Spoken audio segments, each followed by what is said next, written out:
ઝૂલો કેટલો વહેલો અતિ વહેલો, એટલે તો મારા ઘરવાળાએ અમારા ઘરમાં ફ્રેમમાં 4 ચાંદની ગોઠવી દીધી. કેવી લાગે છે કેજો મને. વિવાનભાઈ કમેન્ટ કરીને કીધું હતું કે તમે જે ટુકડા કરો છો ને આ એનાથી નહીં નાના, આપણો છોકરાને જ આપણું કલ્ચર ના વર્તે તો થોડી ના હાલે. ઓડિશામાં આપણે ગુજરાતી સિસ્ટમથી જ રહેવાનું. હો ભાઈ, ને માટલું પેલા રાખી દીધું, હોલિકા દહનની તૈયારી. વજન કાંટો આવી ગયો છે, મજા આવશે હવે રોજે આનું વજન. સૌથી પહેલા તો મારા અને મારા પરિવાર તરફથી તમને બધાને હોલિકા દહનની ખૂબ ખૂબ શુભકામનાઓ. રોજની જેમ આજે પણ સવારમાં વહેલા ઉઠી અને મેં સૌથી પહેલા જીરાવાળું પાણી ગરમ કરી ઉકાળીને હેતુ ગરમ કરી બેસીને પી લીધું.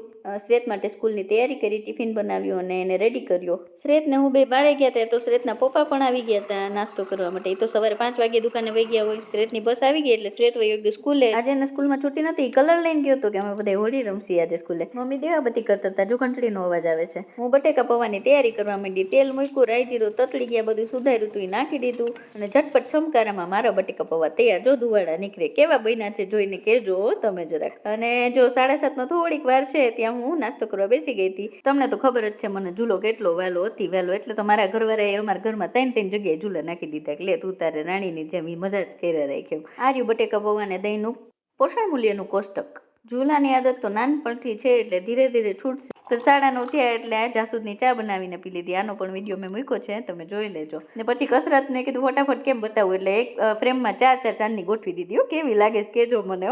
ને એટલે કસરત કરી, થોડોક પરસેવો પાડ્યો. ડિસ્ક્રિપ્શન બોક્સમાં બુધવારથી આપીશ તમને લિંક, ઈ કસરત કરીશ. આજે તો એમને કરી લીધી. ને જો મગ બાફાતા આજે મેં, અને મસૂરની દાળ હું 11:30 જેમ રોજે પીવું છું એમ આજે પણ પીધી હતી. ને આજે મેં મગ પણ બાફાતા. મેં કીધું કે હાલો થોડુંક પ્રોટીન વધારે મળે, એટલે મસૂરની દાળની અંદર જ મિલાવી દીધા અને બાફેલું ઈ પી ગઈ. સરસ લાગે. મસૂરની દાળ અને બાફેલા મગનું આ પોષણ મૂલ્યનું કોષ્ટક તમને બતાવી દઉં છું, જોઈ લેજો બરોબર.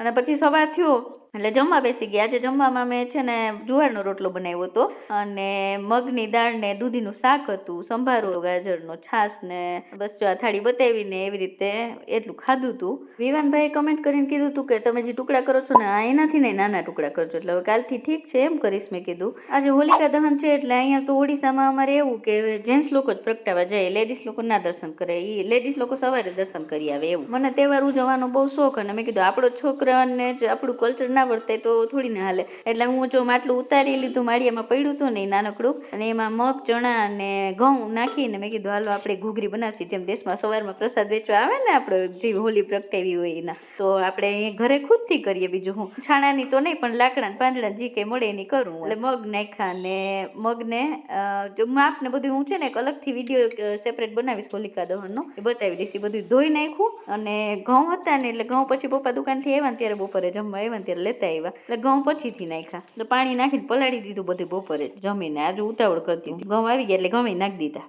ઓડિશામાં આપણે ગુજરાતી સિસ્ટમથી જ રહેવાનું. હો ભાઈ, ઘરની અંદર આપણું જ રાજ ચાલવું જોઈએ ને ગુજરાતી થઈને, બરોબર ને. એટલે જો આ શ્રેતના દોસ્તારે સારો રંગ રાખી લીધો. હો એમ હું એકલી તો કેદી કરી લેતી. તો શ્રેતના દોસ્તાર આવ્યા ને લોકોને ટ્યુશન જવું તો અડધી કલાકની વાર હતી, તો એ 3 છોકરાઓ ને મેં બધા થઈને પાંદડા વીણીને બધું ઢગલો કર્યો ને માટલું પેલા રાખી દીધું ને ઠીકડા ને એવું બધું તો છે ને અમારે ઝાડવા કાપ્યા હતા ને એનું પડ્યું હતું. છોકરાઓને ટ્યુશન જવાનો ટાઈમ થઈ ગયો એટલે છોકરા વહી ગયા ટ્યુશનમાં. અને પછી અમારો ઓલો લીપુ મેં બતાવ્યો હતો ને તમને સોલાર વાળા વ્લોગમાં, એ લીપુ આવ્યો. મહેકે મોકલો કે હાલો આ એકલા કેટલું કરશે, કે મેં કીધું સારું કર્યું હાલો મોકલો હતી. મેં ને લીપુએ થઈને હોલિકા દહનની તૈયારી કરી લીધી.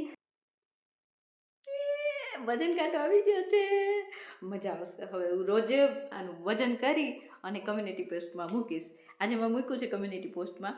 એટલે મેં તો સોચ્યું હતું કે હું છે ને આનું અનબોક્સિંગ કરીશ, પૂરું પેકે હશે ને એમ, મારા દર્શકોની સાક્ષીમાં પહેલી વાર એમ.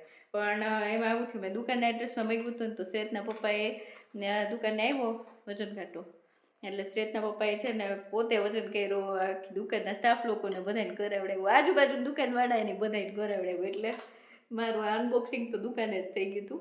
પણ કંઈ વાંધો નહીં, હવે પણ હું રોજ વજન કરીશ તો મને રોજ મોટિવેશન મળશે કે આજે આટલું ઓછું થયું એટલે હજી ઓછું. અને 100 ગ્રામ, 125 ગ્રામ, 50 ગ્રામ જેટલું બી કેટલું ને એટલું છે મને ખબર તો પડશે એટલીસ્ટ રોજે. મજા આવશે હવે. બસ એ જ. અને આજે તો હોલીની તૈયારી કરી, તમે જોયું હશે વિડીયોમાં હમણાં આગળ કે અમે આ તો છોકરાઓ હતા ને શ્રેતના દોસ્તારની, એટલે રંગ રહી ગયો, નહીં તો આ એકલી ચાંદની શું કરી લેત, અંધારું થઈ જાય તમારા વિડીયો કાંઈ ના થાત.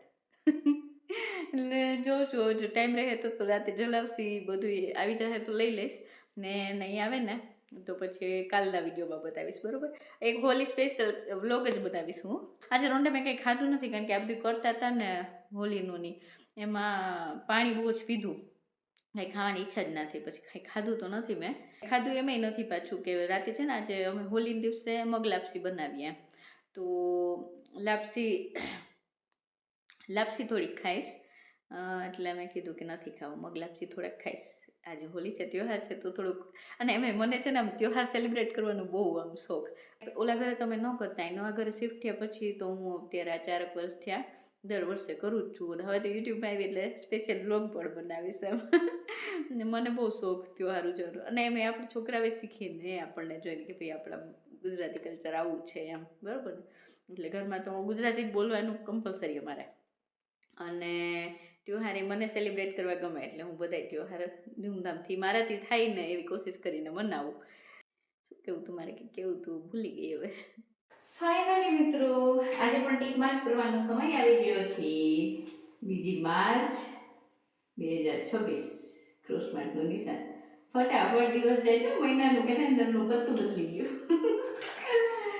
બસ જો આજનો દિવસ તો તમે જોયો મારો કેવો ગયો. હેપી હોલી એડવાન્સમાં બધાને. કાલે થોડીક છે ને રમવા માટે.